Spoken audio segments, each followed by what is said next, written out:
What's up guys? I'm Rock from Autovault and today we're here working on this Ford Mustang Shelby GT350. It's here because of the annual maintenance for its coating. Our maintenance procedure depends on the condition of the car once it is brought here into our shop.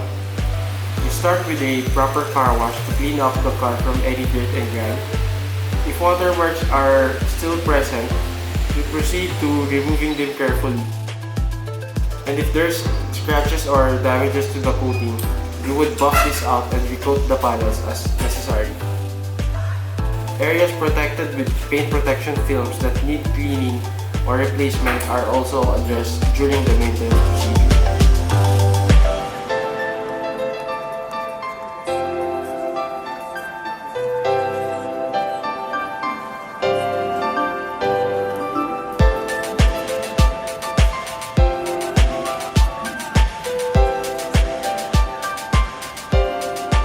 All of our Modesta coating packages comes with free annual maintenance here at our shop to ensure that you worry less when you drive.